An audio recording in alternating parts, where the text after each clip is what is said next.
Hey, Tommy from the Run Testers with the Running Shoe Versus. In this video, I'm going to be taking a look at the Hoka Clifton 9 and the On Cloudsurfer 7. Let's take a look.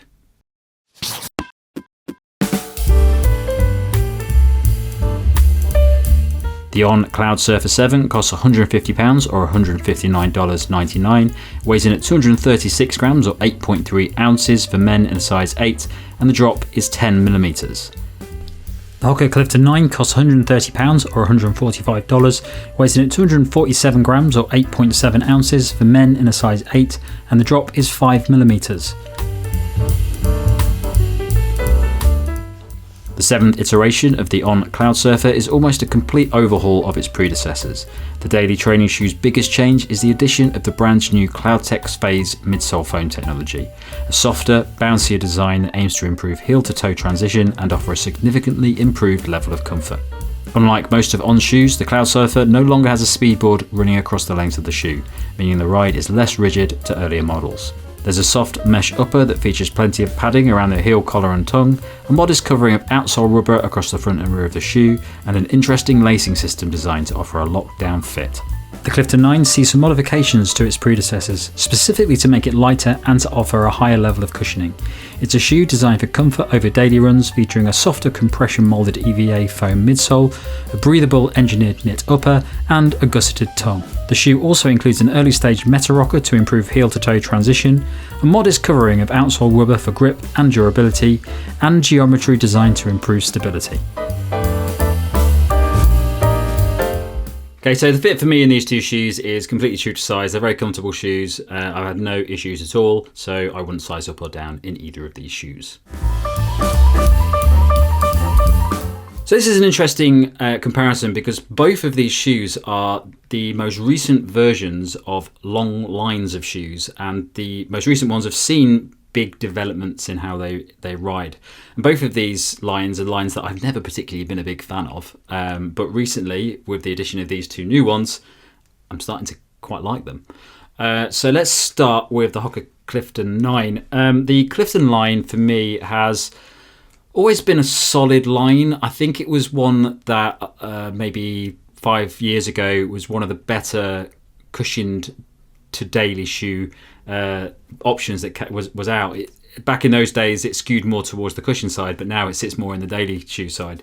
But I've always found with Hoka's midsole foam that it didn't really do a lot for me. That EVA midsole foam hasn't really changed a lot over time, and when some brands are releasing some fantastic foams like Fuel Cell, things like that, the EVA foam that Hoka was using just wasn't really doing a lot. And every time I tested a Hoka shoe like the Bondi, the Clifton, I always felt that it just felt a bit dull for me, and I didn't really get out of it a lot. And I just didn't enjoy it. I did a lot of long runs in the Bondi and the Clifton previous versions, and I always just found them to be a little bit uninspiring. I have heard from people that the firm midsole foam in the Clifton and the Bondi does help if you're a heavier runner. I'm not sure if that's true. I'm not that heavy.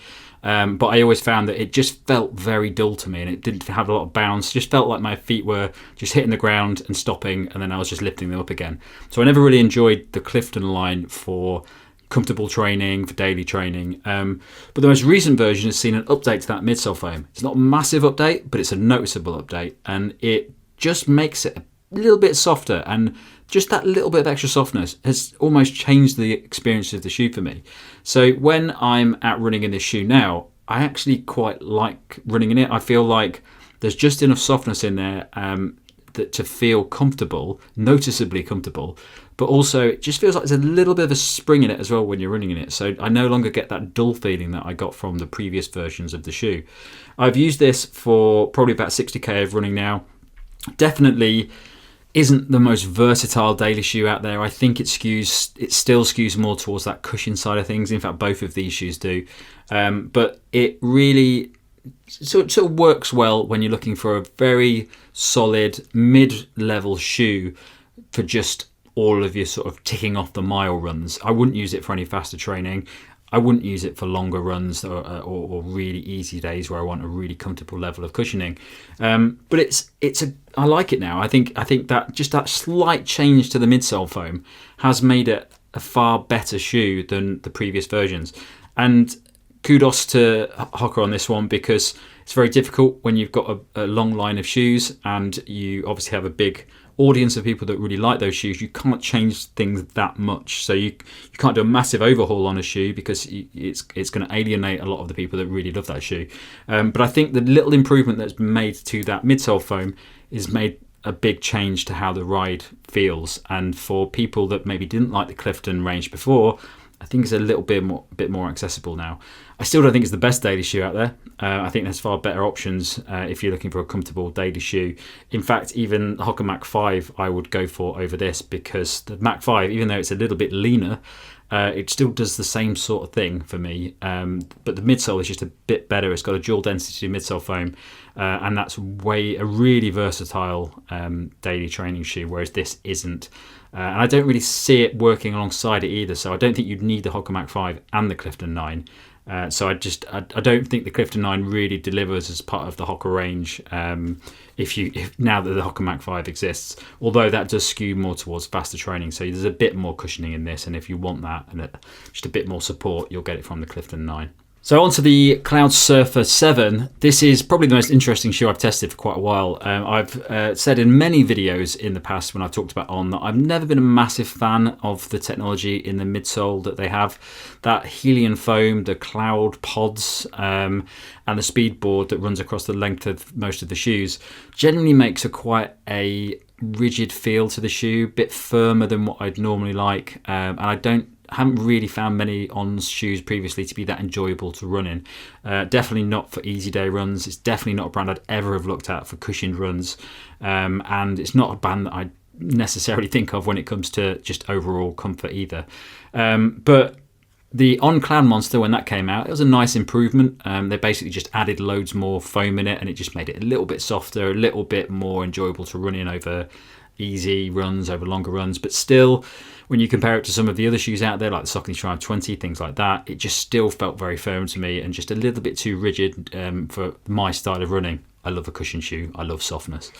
But the Cloudsurfer 7 sees one of the biggest updates that On has ever done, and it's the addition of this CloudTec Phase midsole foam design, which is lovely. It's a really nice midsole foam, and as soon as I put these on, I was just really impressed by how it instantly feels. Once you put these shoes on, if you're used to wearing On shoes, it feels very different. It's very soft. It feels nice and like you're squashing into the ground, but it's also giving you a bit back as well. So it's nicely, I wouldn't say bouncy, but it's definitely got a little bit to it. It's got a little bit of bounce in it, which makes it more enjoyable a shoe to run in. And as a daily training shoe, it is really nice. It's just really comfortable, lovely heel to toe transition. That new midsole foam just really pops you along nicely, feels really comfortable. I've done probably about 60k in this shoe so far, and one run I did, which was a 16 miler, just felt like I could go on longer. My legs felt great at the end of that run, and that foam just kept delivering throughout. It just really sunk your feet into the ground nicely and just popped you out afterwards.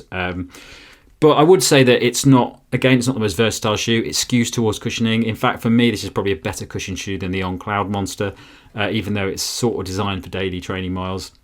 I think it's a bit more versatile than the Clifton 9. The Clifton 9, I think, only really does one thing, basically, and that's those sort of solid daily training miles where you're not really doing anything other than a consistent pace.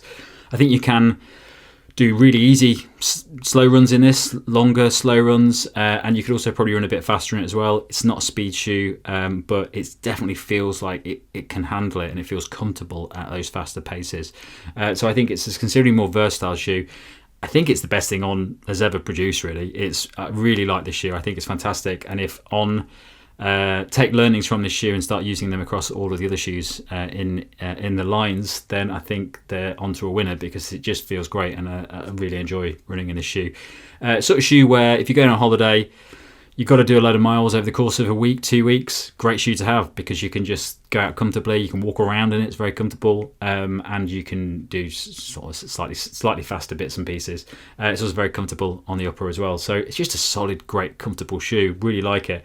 And hopefully On will come up with some more designs here. I think there's like 4 colours on the website at the moment, but as it becomes more popular, I imagine there'll be some nice colours that come out. So yeah, really solid shoe, and yeah, really enjoy it.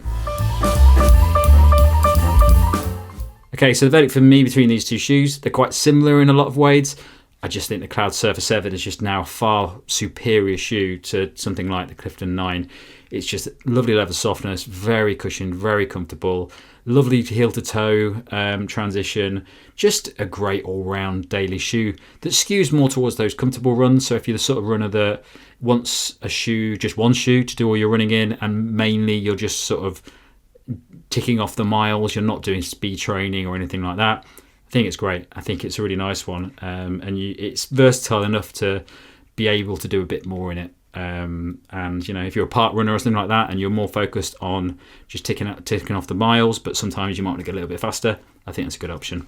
And the Clifton 9, it's solid. It's got better. I think that new foam update is pretty good, and I think it's an improvement on the previous versions. I like this shoe now. I didn't really like the Clifton previously, but I would say it's still a fairly simple shoe. It doesn't do a lot. It's not very versatile. It's just a solid, comfortable daily shoe, but just not as versatile as the CloudSurfer 7. So if you've got the option, I'd go for the CloudSurfer 7. The only issue that might appear, and we don't know if this is the case yet because none of us has done enough miles in it, but the Clifton midsole foam normally tends to be quite durable for runs, whereas this new CloudTec Phase midsole foam does feel quite soft and slightly delicate. And there's not a lot of rubber on the outsole on this shoe either. There's quite a bit more on the Clifton 9. So a lot of you have asked or suggested that there might be an issue with durability because of that. We don't know yet. And hopefully it's not going to be a case because this is a solid shoe, and I can't think of any drawbacks to it yet. So if durability is an issue, then that might be one of the few things that I would put against it, but we don't know if that's the case at the moment. So yeah, I'd go for the CloudSurfer 7 just for comfort, versatility, great shoe.